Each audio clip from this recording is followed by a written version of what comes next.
Welcome to C K Mallus. 25-21 എന്ന ഡ്രാമയുടെ ഈ എപ്പിസോഡിൻ്റെ തുടക്കത്തിൽ ഹീതു മിഞ്ചയ്ക്ക് നിന്റെ അച്ഛൻ കൊടുത്തയച്ചതാണെന്ന് പറഞ്ഞൊരു ബോക്സ് നൽകുന്നു. ബാലറ്റിൻ്റെ ഡ്രസ്സായിരുന്നു അതിൽ. ഞാൻ ബാലറ്റ് വേണ്ടെന്ന് വെച്ച കാര്യം അമ്മ അച്ഛനോട് പറഞ്ഞില്ലേ? അച്ഛൻ ഇപ്പോൾ നാട്ടിൽ വരുന്നില്ല എന്ന് മിഞ്ച ചോദിച്ചപ്പോൾ ഞാൻ പറഞ്ഞില്ല, നീ തന്നെ പറഞ്ഞാൽ മതി. അച്ഛൻ ഇപ്പോൾ വന്നാൽ വരുമ്പോഴും പോകുമ്പോഴും 2 ആഴ്ച വീതം ക്വാറന്റൈനിൽ ഇരിക്കണം. 1 മാസം വേസ്റ്റായി പോകും, അതുകൊണ്ട് വരില്ല എന്ന് ഹീതു പറയുന്നു. ഹീതു പെയിന്റ് ചെയ്യാൻ പുറത്തേക്ക് പോകുന്ന കണ്ട് മിഞ്ചയും പുറകെ ചെന്നൊപ്പം കൂടുന്നു. നീ സീരിയസ് ആയി ബാലറ്റ് മതിയാക്കിയതോ എന്ന് ഹീതു വീണ്ടും അവളോട് ചോദിക്കുന്നു. ഞാൻ ഇമ്പ്രൂവ് ആകാൻ കുറെ ശ്രമിച്ചു, പക്ഷെ നടക്കുന്നില്ല. വേണ്ടെന്ന് വെക്കുന്നതാണ് നല്ലത് എന്ന് മിഞ്ച പറഞ്ഞപ്പോൾ ഹീതു പെയിന്റിംഗ് ബ്രഷ് കൊണ്ട് ഭിത്തിയിൽ ഒരു വര വരച്ചിട്ട് നിന്റെ കഴിവുകൾ ഇങ്ങനെ ഒറ്റയടിക്ക് ഇമ്പ്രൂവ് ആകുമെന്നാണ് നീ കരുതുന്നത്? അങ്ങനെയല്ല, മറിച്ച് സ്റ്റെപ്പായിട്ടാണ് ഓരോരുത്തരുടെയും കഴിവുകൾ ഇമ്പ്രൂവ് ആകുന്നത്. ഓരോ സ്റ്റെപ്പ് അവസാനിക്കുമ്പോഴും നമ്മുടെ ലോകം തീർന്നു, ഇനി മുകളിലേക്ക് പോകാൻ കഴിയില്ല എന്ന് നമ്മൾ കരുതും. പക്ഷേ അവിടമെല്ലാം കടന്ന് മുകളിലെത്തിക്കഴിഞ്ഞാൽ നമ്മൾ വിചാരിക്കുന്നതിനേക്കാൾ ഒരുപാട് മുകളിലാകും നമ്മൾ എത്തിയിട്ടുണ്ടാകുക. അതിന് ഏറ്റവും വലിയ ഉദാഹരണമാണ് നിന്റെ മുന്നിൽ നിൽക്കുന്ന ഞാൻ. നീ നല്ലതുപോലെ ഒന്ന് ആലോചിച്ചേ, നീ ഇഷ്ടപ്പെടുന്നത് ബാലറ്റിനെയാണോ അതോ അതിലൂടെ കിട്ടുന്ന അംഗീകാരങ്ങളെയാണോ? അംഗീകാരങ്ങളെ ആണെങ്കിൽ നിനക്ക് ഇവിടെ വെച്ച് എല്ലാം മതിയാക്കാം. അതല്ല ബാലറ്റിനെ ആണെങ്കിൽ നീ വീണ്ടും ഒന്നുകൂടി ആലോചിക്കണം എന്ന് ഹീതു പറയുന്നു. അമ്മയ്ക്ക് ഇങ്ങനെയുള്ള കാര്യങ്ങളൊക്കെ പറയാൻ എങ്ങനെ അറിയാമെന്ന് മിഞ്ച ചോദിച്ചപ്പോൾ എൻ്റെ അച്ഛനാണ് എന്നെ ഇതൊക്കെ പഠിപ്പിച്ചത് എന്ന് ഹീതു പറയുന്നു. കുട്ടിക്കാലത്ത് ഹീതു അവളുടെ അച്ഛനൊപ്പം പാരീസിൽ കുറേ കാലം താമസിച്ചിരുന്നു. ആ സമയത്ത് അവൾക്കൊരു ഹോബി ആയിക്കോട്ടെ എന്ന് കരുതിയാണ് അച്ഛൻ അവളെ ഫെൻസിങ് പഠിക്കാൻ കൊണ്ട് ചേർത്തത്. ഫെൻസിങ്ങിന്റെ ബാലപാഠങ്ങൾ പറഞ്ഞു കൊടുത്തതും അച്ഛൻ തന്നെയാണ്. ബോറടി മാറ്റാനായി ഫെൻസിങ് ചെയ്തു തുടങ്ങിയ ഹീതു ഇന്ന് എത്തി നിൽക്കുന്നത് ലോകം മുഴുവൻ ഉറ്റുനോക്കുന്ന ഏഷ്യൻ ഗെയിംസിന്റെ ഫൈനൽ വേദിയിലാണ്. ഫൈനലിന്റെ കമന്റേറ്റർമാരിൽ ഒരാളായി അവളുടെ കോച്ചും റിപ്പോർട്ടറിൽ ഒരാളായി ഇജിനും ഒക്കെ അവിടെയുണ്ട്. മത്സരം തുടങ്ങി ആദ്യ പോയിന്റ് സ്കോർ ചെയ്തത് യൂറിമാണ്. ഹീതുവിന്റെയും യൂറിമിന്റെയും ക്ലാസ്സിലെ കുട്ടികളും ക്ലാസ്സിലിരുന്ന് ലൈവ് മത്സരം കാണുകയാണ്. ആരാണ് ജയിക്കാൻ പോകുന്നതെന്ന് ക്ലാസ്സിൽ ബെറ്റ് നടക്കുന്നുണ്ട്. യൂറിമിനെയാണ് കൂടുതൽ പേരും സപ്പോർട്ട് ചെയ്തിരിക്കുന്നത്. ഹീതുവിന്റെ പേരിൽ ബെറ്റ് വയ്ക്കാൻ വളരെ കുറച്ചു പേരെ തയ്യാറായുള്ളൂ. സെങ്ബങ് ആണ് എല്ലാവരുടെയും പേര് കുറിക്കുന്നതും ബെറ്റ് മണി കളക്ട് ചെയ്യുന്നതും. ജിവുങ് യൂറിം ജയിക്കുമെന്ന് പറയുന്നവരുടെ കൂട്ടത്തിലാണ്. യൂറിം 3 പോയിന്റ് നേടിയിട്ടും ഹീതുവിന് 1 പോയിന്റ് പോലും സ്കോർ ചെയ്യാൻ കഴിഞ്ഞിട്ടില്ല. റഫറിയെ കണ്ടപ്പോൾ മുമ്പ് തന്നോട് വഴി ചോദിച്ച് ഒപ്പം റെസ്റ്റോറൻറ്റിലേക്ക് കൂട്ടിക്കൊണ്ടുപോയ വിദേശിയാണല്ലോ അതെന്ന് ഇജിൻ ഓർക്കുന്നുണ്ട്. ഹീതു ആദ്യ പോയിന്റ് നേടിയപ്പോൾ ഇജിന്റെ മുഖത്തൊരു പുഞ്ചിരി വിടരുന്നുണ്ട്. മത്സരത്തിൽ നിൽക്കുമ്പോഴും ഹീതുവിന്റെ മനസ്സ് ഇടയ്ക്കിടെ അച്ഛന്റെ ഓർമ്മകളിലേക്ക് പോകുന്നുണ്ട്. ആദ്യമായി ഫെൻസിങ് ചെയ്ത ശേഷം തിരിച്ച് കൊറിയയിലെത്തുമ്പോഴും എനിക്ക് ഫെൻസിങ് തുടരണമെന്ന് ആഗ്രഹമുണ്ട്. അതിന് സാധിക്കുമോ എന്ന് കുഞ്ഞു ഹീതു അച്ഛനോട് ചോദിച്ചിരുന്നു. നിനക്ക് ഇഷ്ടമാണെങ്കിൽ ഉറപ്പായും സാധിക്കും. ഏഷ്യൻ ഗെയിംസിൽ വരെ എത്തിപ്പെടാൻ ഫെൻസിങ് നിന്നെ സഹായിച്ചേക്കും എന്ന് അച്ഛൻ അന്ന് അവളോട് പറഞ്ഞിരുന്നു. നാട്ടിൽ തിരികെ എത്തിയ ശേഷം അവൾക്ക് ആദ്യമായി ഫെൻസിങ്ങിൽ ഗോൾഡ് മെഡൽ കിട്ടിയപ്പോഴും അച്ഛൻ സുഖമില്ലാതെ ആശുപത്രിയിലായിരുന്നു. അവിടെ എത്തിയാണ് ഹീതു ഗോൾഡ് മെഡൽ അച്ഛനെ കാണിച്ചത്. ഞാനൊരു ഫെൻസിങ് ജീനിയസ് ആണ് എന്നാണ് എല്ലാവരും പറഞ്ഞത് എന്ന് ഹീതു സന്തോഷത്തോടെ അച്ഛനോട് പറഞ്ഞപ്പോൾ അതൊരു നല്ല കാര്യം തന്നെയാണ്. പക്ഷേ ഇങ്ങനെ കോംപ്ലിമെന്റ്സ് കേൾക്കുന്നതാണോ അതോ ഫെൻസിങ് ചെയ്യുന്നതാണോ നിനക്ക് കൂടുതൽ ഇഷ്ടം എന്ന് അച്ഛൻ അവളോട് ചോദിക്കുന്നു. എനിക്ക് രണ്ടും ഇഷ്ടമാണെന്ന് ഹീതു പറഞ്ഞപ്പോൾ ഭാവിയിൽ ഫെൻസിങ് നീ വിചാരിക്കുന്നത് പോലെ മുന്നോട്ട് പോകാൻ കഴിഞ്ഞില്ലെങ്കിൽ നിരാശയാകരുത്. ഒറ്റയടിക്ക് ആർക്കും ഉയരങ്ങളിൽ എത്താൻ കഴിയില്ല. സ്റ്റെപ്പായി മാത്രമേ പറ്റൂ എന്ന് അച്ഛൻ അവളോട് പറയുന്നു. ഹീതുവിന് അന്ന് അതിൻ്റെ അർത്ഥമൊന്നും മനസ്സിലായില്ലെങ്കിലും അച്ഛൻ പറഞ്ഞത് അവൾ അംഗീകരിക്കുന്നു. ഞാൻ ഇനിയും ഗോൾഡ് മെഡൽ നേടും, അത് കാണാൻ അച്ഛൻ അസുഖം ഭേദമായി അവിടെ ഉണ്ടാകണം എന്ന് അച്ഛനെ കൊണ്ട് അവൾ പ്രോമിസ് ചെയ്തിരുന്നു. പക്ഷേ വാക്ക് പാലിക്കാൻ കഴിയുന്നതിന് മുമ്പേ അവളുടെ അച്ഛൻ മരിച്ചിരുന്നു.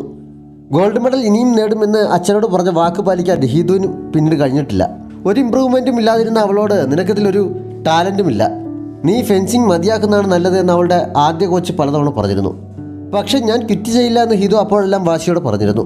യൂറിൻ 13ഉം ഹീതു 11 പോയിന്റ് എന്ന നിലയിലാണിപ്പോൾ. ഇപ്പോഴത്തെ കോച്ച് ഓഡിയൻസിനിടയിൽ നിന്ന് യൂറിമിനെ ഉറക്കെ വിളിച്ച് അവളെ സപ്പോർട്ട് ചെയ്യുന്ന കണ്ടപ്പോൾ ഹീതുവിന് ദേഷ്യം വരുന്നുണ്ട്. ഓഡിയൻസിനിടയിൽ നിന്നും യൂറിമിനുള്ള ജൈവിളികൾ മാത്രമാണ് ഉയർന്നു കേൾക്കുന്നത്. പക്ഷേ അടുത്ത തവണ ഹീതു 1 പോയിന്റ് സ്കോർ ചെയ്യുന്നു. ഇപ്പോൾ അവർ തമ്മിൽ ഒറ്റ പോയിന്റിന്റെ വ്യത്യാസമേ ഉള്ളൂ.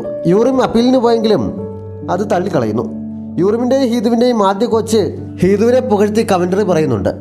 അടുത്ത തവണ യൂറിം സ്കോർ ചെയ്ത് 14-ലെത്തുന്നു. യൂറിമിനെ പുകഴ്ത്തി പറയുന്നുണ്ടെങ്കിലും ഹീതുവിനെ സംബന്ധിച്ച് 2 പോയിന്റ് നേടുക എന്നത് അത്ര വലിയ കാര്യമൊന്നുമല്ല എന്ന് കോച്ച് കമന്ററിയിലൂടെ പറഞ്ഞത് അവളെ സപ്പോർട്ട് ചെയ്യുന്നുണ്ട്. ഹീതു തൻ്റെ ഷൂലേസ് കെട്ടാനായി ഒരു ബ്രേക്ക് ചോദിക്കുന്നുണ്ട്. ഫെൻസിങ് ഉപേക്ഷിക്കാൻ തന്നോട് പറഞ്ഞവരുടെ എല്ലാം മുഖം ആ സമയത്ത് അവളുടെ മനസ്സിലൂടെ കടന്നു വരുന്നു. സ്റ്റേഡിയം മുഴുവൻ യൂറിമിന് ജൈവിളി മുഴക്കുന്ന ആ അവസാന നിമിഷത്തിലും പ്രതീക്ഷ കൈവിടാൻ തയ്യാറാകാതെ ഈ നിമിഷത്തിലും ഞാൻ ഫെൻസിങ് ആസ്വദിക്കുകയാണെന്ന് ചിന്തിച്ച് ഒരു പുഞ്ചിരിയോടെ ഹീതു അടുത്ത മത്സരത്തിന് തയ്യാറെടുക്കുന്നു. ഇത്തവണ അവൾ പോയിന്റ് സ്കോർ ചെയ്യുന്നുണ്ട്. അവൾ നേടുമെന്ന് ഞാൻ പറഞ്ഞതല്ലേ എന്ന് കോച്ച് ആവശ്യത്തിൽ വിളിച്ചു പറയുന്നു. അടുത്ത മത്സരത്തിൽ യൂറിമിന്റെ വാൾ ഒടിഞ്ഞു പോകുന്നു. യൂറിമിനെ അതൊന്നും തളർത്തുന്നുണ്ട്. ഇജിന്റെ സീനിയർ അവനോട് ഹീതു ജയിച്ചാൽ ചോദിക്കാനുള്ള ചോദ്യങ്ങൾ നീ ഓർത്തു വെച്ചിട്ടുണ്ടല്ലോ എന്ന് ചോദിച്ചപ്പോൾ വാൾ ഒടിഞ്ഞത് യൂറിമിന്റെ പെർഫോമൻസിനെ ബാധിക്കാൻ സാധ്യതയുണ്ട് എന്ന് ഇജിൻ ചോദിക്കുന്നു. ഒടിഞ്ഞത് ശരിക്കും യൂറിമിന്റെ വാളല്ല, അവളുടെ കോൺഫിഡൻസ് ആണെന്ന് സീനിയർ അപ്പോൾ പറയുന്നുണ്ട്. അത് ശരിയാണ് എന്ന് അടുത്ത റൗണ്ട് തെളിയിക്കുന്നു. ഹീതു അത്തവണയും സ്കോർ ചെയ്ത് സമനിലയിലെത്തുന്നു. നിങ്ങൾ വിചാരിക്കുന്ന ആവറേജ് പെൺകുട്ടിയല്ല അവൾ. ഗോൾഡ് മെഡലിസ്റ്റിന്റെ മുന്നിലും തോറ്റു കൊടുക്കാൻ തയ്യാറാവാത്ത കണ്ടില്ലേ എന്ന് കോച്ച് ആവേശത്തിൽ വിളിച്ചു പറയുന്നു. അടുത്ത റൗണ്ട് തുടങ്ങിയപ്പോൾ രണ്ടുപേരും ഒരുപോലെ അറ്റാക്ക് ചെയ്യുന്നു. പ്രകടനം മിന്നൽ വേഗത്തിൽ ആയിരുന്നതിനാൽ ആരാണ് പോയിന്റ് നേടിയതെന്ന ആശങ്കയിലാണ് എല്ലാവരും. ആശങ്കയുടെ മുൾമുനയിൽ നിർത്തിയ ശേഷം ഹീതു പോയിന്റ് നേടി വിജയിച്ചതായി റഫറി പ്രഖ്യാപിക്കുന്നു. ഹീതുവിന്റെ സന്തോഷം പറഞ്ഞറിയിക്കാൻ കഴിയില്ല. അവളേക്കാൾ ആവേശത്തിൽ വിളിച്ചു കൂവിയത് കോച്ചാണ്. ഹീതു നിസ്സാരക്കാരിയല്ല എന്ന് ഞാൻ നിങ്ങളോട് പറഞ്ഞതല്ലേ, അവൾ വിജയിച്ചത് കണ്ടില്ലേ എന്ന് പറഞ്ഞ് അവർ ആവേശത്തിൽ തുള്ളിച്ചാടുന്നു. ആവേശം തുടങ്ങിയപ്പോൾ ഹീതു ഇജിൻ നിൽക്കുന്നിടത്തേക്ക് നോക്കുന്നുണ്ട്. അവൻ ആവേശത്തിൽ അവളെ കൈ ഉയർത്തി കാണിക്കുന്നു. ഹീതുവിന്റെ അമ്മ ന്യൂസ് റൂമിൽ നിന്നാണ് അവൾ ഗോൾഡ് മെഡൽ നേടിയത് കണ്ടത്. എപ്പോഴത്തെയും പോലെ ഉള്ളിലെ സന്തോഷം അവർ ഒരു പുഞ്ചിരിയിൽ ഒതുക്കുന്നു. ക്ലാസ്സിൽ ഹീതുവിന്റെ പേരിൽ ബെറ്റ് വെച്ചവർ സന്തോഷത്തിലാണ്. യൂറിം തോറ്റതിൽ ഏറ്റവും വലിയ സങ്കടം ജീവൂങ്ങിനായിരുന്നു. അവൻ ക്ലാസ്സിൽ നിന്ന് പുറത്തേക്കിറങ്ങി പോകുന്നുണ്ട്. യൂറിമിന്റെ പേരിൽ ബെറ്റ് വെച്ചിരുന്ന ഒരു പയ്യൻ എന്നാലും എന്തിനാണ് തോറ്റത് യൂറിം എന്ന് ഉറക്കെ പറയുന്നത് കേട്ട് ജീവൂങ് തിരിഞ്ഞെന്ന് തോക്കണമെന്ന് അവൾ ആഗ്രഹിച്ചതൊന്നുമല്ലല്ലോ എന്ന് പറയുന്നുണ്ട്. അപ്പോഴാണ് യൂറിം റഫറിയുമായി തർക്കിക്കുന്നതിന്റെ വീഡിയോ അവർ കണ്ടത്. തോൽവി സമ്മതിച്ചു കൊടുക്കാൻ യൂറിം തയ്യാറില്ലായിരുന്നു. ഞാനാണ് കൂടുതൽ വേഗത്തിൽ അറ്റാക്ക് ചെയ്തത് എന്നവൾ വാദിച്ചെങ്കിലും റഫറി അത് അംഗീകരിക്കാതെ അവിടെ നിന്ന് പോകുന്നു. വീഡിയോ വീണ്ടും സ്ലോ മോഷനിൽ റിപ്ലൈ ചെയ്തെങ്കിലും യൂറിമിന്റെ വാദം തെളിയിക്കാൻ കഴിയുമായിരുന്നില്ല. എന്തായാലും ഹീതുവിനെ ഇന്റർവ്യൂ ചെയ്യാനുള്ള തയ്യാറെടുപ്പുകൾ നടത്താൻ സീനിയർ ഇജിന് നിർദ്ദേശം നൽകുന്നു. യൂറിം തന്നെ അംഗീകരിക്കാൻ തയ്യാറാകാതെ അപ്പീലിന് പോയത് നോക്കിക്കൊണ്ട് ഇരിക്കുകയായിരുന്ന ഹീതുവിനിലേക്ക് വന്ന കോച്ച് അവൾക്ക് കൺഗ്രാസ് പറഞ്ഞിട്ട് വേഗം അവിടെ നിന്ന് പോകുന്നു. താൻ വിജയിച്ചതിൽ അയാൾക്കൊട്ടും സന്തോഷമില്ല എന്ന് ഹീതുവിന് മനസ്സിലാകുന്നുണ്ട്. അപ്പോഴേക്കും അവളെ ഇന്റർവ്യൂവിന് വന്ന് ക്ഷണിക്കുന്നതിനാൽ ഹീതു അങ്ങോട്ടേക്ക് പോകുന്നു. കോച്ച് ധൃതിയിൽ പോയത് യൂറിമിനെ ആശ്വസിപ്പിക്കാനാണ് എന്നവൾ ശ്രദ്ധിക്കുന്നുണ്ട്. ഇജിൻ അവളെ ഇന്റർവ്യൂ ചെയ്യാൻ തയ്യാറെടുത്ത് നിൽക്കുന്നുണ്ടായിരുന്നു. ആദ്യമായി ക്യാമറയ്ക്ക് മുന്നിൽ നിൽക്കുന്നതിന്റെ പരിങ്ങൽ ഹീതുവിനുണ്ടായിരുന്നു. വിജയിക്കാൻ കഴിഞ്ഞതിൽ സന്തോഷമുണ്ട്, ഇതെന്റെ സ്വപ്നമായിരുന്നു എന്നവൾ പറയുന്നു. ഈ സന്ദർഭത്തിൽ ആരാണ് മനസ്സിലേക്ക് വരുന്നതെന്ന് ഇജിൻ ചോദിച്ചപ്പോൾ അച്ഛനാണ്. അച്ഛൻ ഇപ്പോൾ ഉണ്ടായിരുന്നെങ്കിൽ ഏറ്റവും കൂടുതൽ സന്തോഷിക്കുന്ന അദ്ദേഹമായിരിക്കും എന്ന് അവൾ പറയുന്നുണ്ട്.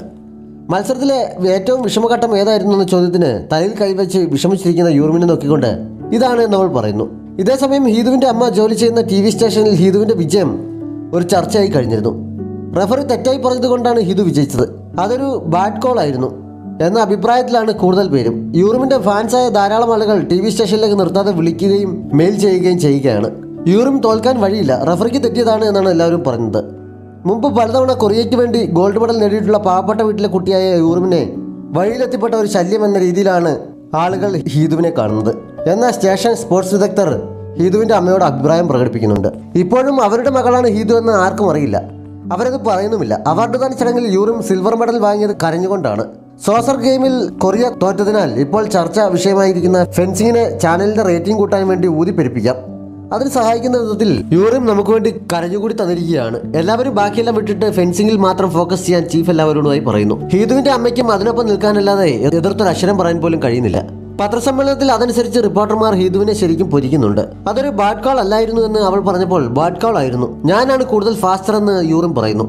റഫറിയുമായി മുമ്പ് എന്തെങ്കിലും പരിചയമുണ്ടോ അതോ പണം നൽകി സ്വാധീനിച്ചതാണെന്നൊക്കെ ഒരു റിപ്പോർട്ടർ ഹീതുവിനോട് ചോദിക്കുന്നു. നിങ്ങളെല്ലാവരും യൂറിം ജയിക്കുമെന്ന പ്രതീക്ഷയിലായിരുന്നത് കൊണ്ട് കളി ഞാൻ വിട്ടുകൊടുത്ത് തോൽക്കണമായിരുന്നു എന്നാണോ നിങ്ങൾ പറയുന്നത് എന്ന് ഹീതു അവസാനം ചോദിക്കുന്നു. അത് ശരിക്കും ഒരു ബാഡ് കോൾ ആയിരുന്നെങ്കിൽ ഗോൾഡ് മെഡൽ തിരിച്ചു കൊടുക്കുമോ, യൂറിമിന്റെ കാര്യം ഓർത്തിട്ട് വിഷമമില്ലേ എന്നിങ്ങനെ ഹീതുവിനെ കുറ്റപ്പെടുത്തുന്ന നൂറുകണക്കിന് ചോദ്യങ്ങൾ അവൾക്ക് നേരെ ഒരുമിച്ച് വരുന്നു. അവളുടെ വിജയത്തിനെ അഭിനന്ദിച്ച് ഒരാൾക്ക് പോലും ഒന്നും ചോദിക്കാനുണ്ടായിരുന്നില്ല. ഹീതുവിന് താങ്ങാവുന്നതിനും അപ്പുറമായിരുന്നു അത്. അവസാനം അവൾ ഗോൾഡ് മെഡൽ ഊരി ആ മേശപ്പുറത്ത് വെച്ചിട്ട് പുറത്തേക്ക് ഇറങ്ങി പോകുന്നു. യൂറിമും അവൾക്ക് പുറകെ എഴുന്നേറ്റ് പോകുന്നുണ്ട്. പത്രക്കാരും അവളെ കുറച്ചു ദൂരം ഫോളോ ചെയ്യുന്നുണ്ട്. കോച്ച് എഴുന്നേറ്റ് അവർക്ക് പുറകെ ഓടാൻ തുടങ്ങുന്നതിനിടയിൽ മേശ മറിഞ്ഞ ഗോൾഡ് മെഡൽ നിലത്തേക്ക് വീഴുന്നത് ഇജിൻ ശ്രദ്ധിക്കുന്നുണ്ട്. ഹീതു തന്റെ ബാഗിൽ സാധനങ്ങൾ പെറുക്കി വെക്കാൻ തുടങ്ങിയപ്പോഴേക്കും പുറകെ എത്തിയ യൂറിം അവളെ പിടിച്ചു നിർത്തി ചോദ്യം ചെയ്യാൻ തുടങ്ങുന്നു. നീ എന്തിനാണ് അങ്ങനെ ഒരു നാടകം കളിച്ചത് എന്നവൾ ചോദിച്ചപ്പോൾ നീയാണ് എല്ലാവരുടെയും മുന്നിൽ അഭിനയിക്കുന്നത്, ഞാനാണ് ഫാസ്റ്റർ എന്ന് എല്ലാ ഫെൻസേഴ്സിനും മനസ്സിലായിട്ടുണ്ടാകും എന്ന് ഹീതു പറയുന്നു. പക്ഷേ യൂറിം അത് സമ്മതിച്ചു കൊടുക്കുന്നില്ല. ഞാനാണ് കൂടുതൽ ഫാസ്റ്റർ എന്ന് പറഞ്ഞ് അവൾ എതിർക്കുന്നു. അപ്പോൾ പിന്നെ റിപ്പോർട്ടർമാർ പറയുന്ന പോലെ ഞാൻ റഫറിക്ക് പണം കൊടുത്ത് ജയിച്ചതായിരിക്കും എന്ന് ഹീതു പറയുന്നു. ഇവിടെ ഞാനാണ് ഇരയായത്, എന്നിട്ട് നീ എന്തിനാണെങ്കിലും വികാരം കൊള്ളുന്നതെന്ന് യൂറിൻ ചോദിച്ചപ്പോൾ ഞാൻ ഗോൾഡ് മെഡൽ നേടിയ നിമിഷം അപ്പീലിന് പോയത് കൊണ്ടും മെഡൽ വാങ്ങിയപ്പോൾ കരഞ്ഞതുകൊണ്ടുമാണ് ആളുകൾ ഇങ്ങനെയെല്ലാം പറയുന്നത്, അതുകൊണ്ടാണ് ഇതെല്ലാം സംഭവിച്ചതെന്ന് ഹീതു പറയുന്നു. ബാഡ് കോൾ എനിക്ക് അംഗീകരിക്കാൻ കഴിയില്ല, റഫറിയുടെ മിസ്റ്റേക്ക് കൊണ്ടാണ് എനിക്ക് ഗോൾഡ് മെഡൽ നഷ്ടപ്പെട്ടത് എന്ന് പറഞ്ഞ് യൂറിൻ പിന്നെയും എതിർത്ത് നിൽക്കുകയാണ്. ഹീതു പക്ഷേ അത് അംഗീകരിച്ചു കൊടുക്കുന്നില്ല. നീ ചെയ്തത് കാരണം ഞാൻ കഠിനാധ്വാനം ചെയ്ത് നേടിയ ഈ മെഡലിന് ഒരു വിലയും ഇല്ലാതായിപ്പോയി എന്ന് ഹീതു നെഞ്ചുപൊട്ടി പറയുന്നു. പക്ഷേ യൂറിമിന് അപ്പോഴും ഒരു കുലുക്കവുമില്ല. അവർ അങ്ങനെ തർക്കിച്ചുകൊണ്ട് നിൽക്കുമ്പോഴാണ് കോച്ച് അവിടെ എത്തി നിങ്ങൾക്ക് രണ്ടുപേർക്കും വട്ടായോ, റിപ്പോർട്ടർമാർക്ക് മുന്നിൽ നിങ്ങൾ എന്താണ് കാണിച്ചത് എന്ന് പറഞ്ഞ് വഴക്ക് പറഞ്ഞത്. ഹീതു അതിന് മറുപടിയൊന്നും നൽകാൻ നിൽക്കാതെ തന്റെ ബാഗും എടുത്ത് പുറത്തേക്ക് നടക്കുന്നു. നീ ഇത് എവിടെ പോവുകയാണ്, ഇങ്ങനെയാണോ ഞാൻ നിന്നെ പഠിപ്പിച്ചതെന്ന് കോച്ച് ചോദിച്ചപ്പോൾ നിങ്ങളത് എന്നാണ് എന്തെങ്കിലും പഠിപ്പിച്ചിട്ടുള്ളതെന്ന് പുറമുറുത്തുകൊണ്ട് ഹീതു പുറത്തേക്ക് പോകുന്നു. നാഷണൽ ടീം അംഗങ്ങൾ തിരികെ പോയ ബസ്സിൽ നിന്ന് യൂറിൻ പുറത്തേക്ക് ഇറങ്ങിയപ്പോൾ അവിടെയും പത്രക്കാർ അവളെ വളയുന്നു. എല്ലാവരും ഹീതുവിനെ തിരയുന്നുണ്ടായിരുന്നെങ്കിലും അവൾ ആ കൂട്ടത്തിൽ ഉണ്ടായിരുന്നില്ല. ഹീതുവിനെ കാണാൻ ഓടി വന്ന ഇജിൻ അവൾ എവിടെ പോയി കാണുമെന്ന് ചിന്തിക്കുന്നുണ്ട്. വഴിയരികിൽ തനിച്ചു കുത്തിയിരിക്കുകയായിരുന്നു ഹീതു. അപ്പോൾ പത്രക്കാരുടെ ചോദ്യങ്ങൾ അപ്പോഴും തനിക്ക് ചുറ്റും മുഴങ്ങുന്നതായി തോന്നിയാൽ അവൾ ചെവി പൊത്തി പിടിക്കുന്നുണ്ട്. റോഡിലൂടെ പോകുന്ന വണ്ടികളുടെ ഹെഡ്ലൈറ്റിന്റെ വെളിച്ചം കണ്ണിലടിച്ചപ്പോൾ ക്യാമറയുടെ ഫ്ലാഷ് തുരുതുര അടിക്കുന്ന പോലെ ആണ് അവൾക്ക് തോന്നിയത്. ആകെ വെപ്രാളം കയറുന്ന പോലെ തോന്നിയ ഹിതു ഒരു മെഡിക്കൽ ഷോപ്പിൽ കയറി മനസ്സ് ശാന്തമാകാനുള്ള മെഡിസിൻ ആവശ്യപ്പെടുന്നു. ആ സമയത്ത് അവിടുത്തെ ടിവിയിലെ ന്യൂസിൽ അവളുടെ അമ്മ തന്നെ ഫെൻസിങ്ങിനെ കുറിച്ചുള്ള ന്യൂസ് പറയുന്ന അവൾ കേൾക്കുന്നു. ഹീതു യൂറിമിന്റെ ഗോൾഡ് മെഡൽ തട്ടിയെടുത്തതാണ് എന്നാണ് എല്ലാവരും പറയുന്നത്. എന്ന അമ്മ കൂടി പറയുന്നത് കേട്ടതോടെ മരുന്ന് പോലും വാങ്ങാൻ നിൽക്കാതെ അവൾ പുറത്തേക്ക് പോകുന്നു. ഹീതുവിനെ കുറ്റപ്പെടുത്തിയുള്ള റിപ്പോർട്ട് അധിക സമയം കേട്ടു നിൽക്കാൻ ഇജിന് കഴിയുമായിരുന്നില്ല. സീനിയറിനൊപ്പം നിന്ന് ന്യൂസ് കേട്ടുകൊണ്ടിരുന്ന അവൻ അസ്വസ്ഥതയോടെ ബാത്റൂമിലേക്ക് പോകുന്നു. സീനിയർ അത് ശ്രദ്ധിച്ച് അവൻ്റെ പുറകെ ചെന്ന് എന്താണ് അവനെ അലട്ടുന്നതെന്ന് അന്വേഷിക്കുന്നു. യൂറിൻ ജയിക്കുമെന്ന് പ്രതീക്ഷിച്ചിരുന്ന ജനങ്ങൾക്ക് അവർ തോറ്റതിലുള്ള നിരാശ പ്രതിഷേധമായി മാറിയത് എനിക്ക് മനസ്സിലാകും. പക്ഷെ ന്യൂസ് ഈ ചെയ്യുന്നത് ശരിയാണോ എന്നവൻ ചോദിക്കുന്നു. വാർത്തകൾ സിറ്റുവേഷനെ അടിസ്ഥാനപ്പെടുത്തിയാണ് എപ്പോഴും ചെയ്യാറുള്ളത്. നിനക്കിത് ഇത്ര ഫീൽ ചെയ്യാൻ കാരണം നിനക്ക് ഹീതുവിനെ നേരിട്ട് പരിചയമുള്ളത് കൊണ്ടാണ്. ഒരു റിപ്പോർട്ടർ ഒരിക്കലും തൻ്റെ സബ്ജക്റ്റിനോട് ഒരു പരിധിയിൽ കൂടുതൽ അടുക്കാൻ പാടില്ല എന്ന് പറഞ്ഞ് അവന് വാണിംഗ് കൊടുത്തിട്ട് സീനിയർ തിരിച്ചടക്കുന്നു. ഒരു ലക്ഷ്യവുമില്ലാതെ മുന്നിൽ കണ്ട വഴിയിലൂടെ നടക്കുകയാണ് ഹീതു. ഏറെ നേരം കഴിയാണ് അവൾക്ക് സ്ഥലകാലബോധം ഉണ്ടായത്. എവിടെയാണെന്ന് പോലും അറിയാതെ ഫോൺ തിരഞ്ഞപ്പോഴാണ് ഫോൺ കൈവശമില്ല എന്ന് അവൾ അറിയുന്നത്. മരുന്ന് വാങ്ങാൻ കയറിയപ്പോൾ ഫോൺ അവിടെ വെച്ചത് ഓർമ്മ വന്നതിനാൽ അടുത്ത് കണ്ട ഒരു കോയിൻ ബൂത്തിൽ നിന്ന് അവൾ തൻ്റെ ഫോണിലേക്ക് വിളിക്കുന്നു. ഫോൺ അറ്റൻഡ് ചെയ്തത് ഇജിനായിരുന്നു. നീ എവിടെയാണെന്ന് അവൻ ചോദിച്ചപ്പോൾ അടുത്ത് കണ്ട ഒരാളിനോട് ചോദിച്ച് അവൾ സ്ഥലം അവന് പറഞ്ഞു കൊടുത്ത് അവിടെ വെയിറ്റ് ചെയ്യുന്നു.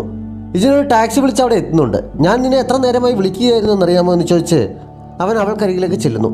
എൻ്റെ ഫോൺ അങ്ങനെ നിന്റെ കൈവശം വന്നു എന്ന് ഹിതു ചോദിച്ചപ്പോൾ ഞാൻ ആദ്യം ആ ഫാർമസിസ്റ്റിനോട് സംസാരിച്ചത് കൊണ്ടാണ് എന്ന് അവൻ പറയുന്നു. ഒളിച്ചോടുന്നത് ഒന്നിനും ഒരു പരിഹാരമല്ല. നീ നാഷണൽ ടീം അംഗമാണ് എന്ന് മറന്നുപോയോ? പ്രസ് മീറ്റിലെ നിന്റെ റിയാക്ഷൻ ശരിയായിരുന്നു എന്ന് നിനക്ക് തോന്നുന്നുണ്ടോ? ടീമിനോട് പറയാതെയാണ് നീ പോയത്. ഇതിൻ്റെ പേരിൽ നിനക്ക് അച്ചടക്ക നടപടി നേരിടേണ്ടി വരുമെന്നറിയാമോ എന്ന് ചോദിച്ച് ഇജിൻ അവളോട് ദേഷ്യപ്പെടുന്നു. അവനെങ്കിലും ഒരു ആശ്വാസവാക്ക് പറയുമെന്ന് പ്രതീക്ഷയിൽ നിന്ന് ഹീതുവിന് അവൻ്റെ ആ പ്രതികരണം ഉൾക്കൊള്ളാൻ കഴിയുമായിരുന്നില്ല. ഫോൺ തട്ടിയെടുത്തിട്ട് നിനക്ക് പറയാനുള്ളത് പറഞ്ഞെങ്കിൽ പോയിക്കോ. നീ വന്നില്ലായിരുന്നെങ്കിലും ഫോൺ ഞാൻ പോയി തിരികെ എടുത്തേനെ. അതുകൊണ്ട് അതിനും നന്ദി പറയുന്നില്ല എന്ന് പറഞ്ഞ് അവൾ മുന്നോട്ട് നടക്കുന്നു. ഒരു പരിചയവുമില്ലാത്ത ഈ നാട്ടിൽ നീ എങ്ങോട്ടാണ് ഈ പോകുന്നതെന്ന് ഇജിൻ വിളിച്ചു ചോദിച്ചപ്പോൾ ഹിതു തിരിഞ്ഞെന്ന് നീ ഇപ്പോൾ പറഞ്ഞതുപോലെയുള്ള സംസാരം കേട്ടു നിൽക്കാൻ വയ്യാത്തത് കൊണ്ടാണ് ഞാൻ ഓടിപ്പോകുന്നത് എന്ന് പറഞ്ഞ് തിരിഞ്ഞു നടക്കുന്നു. ഇജിൻ കുറച്ച് പുറകിലായി അവളെ ഫോളോ ചെയ്യുന്നു. എൻ്റെ പുറകിന് വരരുത് എന്ന് അവൾ ഇടയ്ക്കിടെ പറയുന്നുണ്ടെങ്കിലും അവനെ അത്ര കാര്യമാക്കാതെ മുന്നോട്ട് നടക്കുകയാണ്. യൂറിമാണ് ഇരയായിരിക്കുന്നത് എന്നാണ് ആളുകൾ പറയുന്നത്. പക്ഷെ നീയും ഒരു ഇരയാണ് എന്നെനിക്കറിയാം. അതൊരു ബാഡ് കോൾ ആയിരുന്നെങ്കിൽ പോലും നീ തന്നെയാണ് ഇരയാവാൻ പോകുമായിരുന്നത് എന്നവൻ വിളിച്ചു പറയുന്നു. അത് കേട്ടപ്പോൾ ഹിതു തിരിഞ്ഞെന്ന് അതൊരു ബാഡ് കോൾ ആയിരുന്നില്ല എന്ന് പറഞ്ഞ് ബാഗ് റോഡിൽ വെച്ച് തുറന്ന് അതിൽ നിന്ന് 2 വാൾ പുറത്തെടുത്ത് അതുമായി ഇജിൻ്റെ അടുത്തെത്തി ഒരു വാൾ അവൻ്റെ കയ്യിൽ പിടിച്ചേൽപ്പിച്ചിട്ട് ഞാൻ അറ്റാക്ക് എന്ന് പറയുമ്പോൾ അറ്റാക്ക് ചെയ്യണമെന്ന് പറയുന്നു. അവൾ അറ്റാക്ക് പറഞ്ഞ് മുന്നോട്ടഞ്ഞെങ്കിലും ഇജിൻ അങ്ങനെ തന്നെ നിൽക്കുകയാണ്. വീണ്ടും വീണ്ടും നിർബന്ധിച്ച് അവനെ കൊണ്ട് അവൾ അതുപോലെ ചെയ്യിക്കുന്നു. ആദ്യം അവിടെ വാളൊങ്ങിയപ്പോൾ ആരാണ് ഫാസ്റ്റർ എന്നവൾ ചോദിക്കുന്നു. നീയാണെന്ന് അവൻ പറയുന്നു. അവൾ വീണ്ടും അതുപോലെ 2-3 തവണ കൂടി ചെയ്ത് ആരാണ് ഫാസ്റ്റർ എന്ന് ചോദിച്ചപ്പോൾ ഇജിൻ മറുപടി പറയുന്നില്ല. അവൾ നിർത്താൻ ഭാവമില്ലാത്തതിനാൽ അവൻ കുറച്ച് ആക്റ്റീവായി വാൾ വീശുന്നുണ്ട്. അത്തവണ ഇജിനായിരുന്നു സ്പീഡ് കൂടുതൽ. അവനത് ഫീൽ ചെയ്യുന്നുമുണ്ട്. അവനത് പറഞ്ഞപ്പോൾ ഇപ്പോൾ നിനക്ക് മനസ്സിലായോ? ബോഡി ടച്ച് ചെയ്യുമ്പോഴുള്ള ലൈറ്റ് ഒരുപോലെ കത്തിയാലും ആരാണ് ആദ്യം തൊട്ടത് എന്ന് ഏത് ഫെൻസറിനും തിരിച്ചറിയാൻ സാധിക്കും. ഞാൻ തന്നെയായിരുന്നു ഫാസ്റ്റർ. എനിക്കത് ഫീൽ ചെയ്തതാണ്. നിനക്കറിയേണ്ടത് അറിഞ്ഞല്ലോ. ഇനി മടങ്ങിപ്പോയിക്കളാൻ ഹീതു പറയുന്നു. ഇതറിയാനാണ് ഞാൻ വന്നതെന്ന് നിനക്ക് തോന്നുന്നുണ്ടോ എന്ന് ഇജിൻ ചോദിച്ചപ്പോൾ ഹീതു ആദ്യം ഒന്നും മിണ്ടിയില്ലെങ്കിലും എന്തായാലും നീ വന്നില്ലേ എന്ന് പറഞ്ഞ് വാളും വാങ്ങി തിരികെ പോൾക്കുന്നു. ഇജിൻ കൂടെ ചെല്ലാൻ പറഞ്ഞപ്പോൾ എനിക്കിപ്പോൾ ആരെയും കാണണ്ട, ഒറ്റയ്ക്കിരിക്കാനാണ് തോന്നുന്നത് എന്ന് പറഞ്ഞ് അവൾ വീണ്ടും പോകാൻ തുടങ്ങുന്നു. നമ്മൾ ആദ്യം ഒരുമിച്ച് ഫെൻസിങ് ചെയ്ത ദിവസം ഞാൻ ജയിച്ചപ്പോൾ എൻ്റെ ആഗ്രഹം സാധിച്ചു തരാമെന്ന് നീ വാക്ക് തന്നിരുന്നതാണ്. ഇപ്പോൾ വാർത്തയിൽ നിറഞ്ഞു നിൽക്കുന്നത് നിന്റെ മുഖമാണ്. അതുകൊണ്ട് കൂടുതൽ പ്രശ്നമുണ്ടാക്കാതെ എൻ്റെ ഒപ്പം തിരികെ വരണം. അതാണ് എൻ്റെ ആഗ്രഹമെന്ന് ഇജിൻ പറയുന്നു. ഇത് മറുപടി പറയാതെ അവനെ തന്നെ നോക്കി നിൽക്കുന്നിടത്ത് ഈ എപ്പിസോഡ് അവസാനിക്കുന്നു.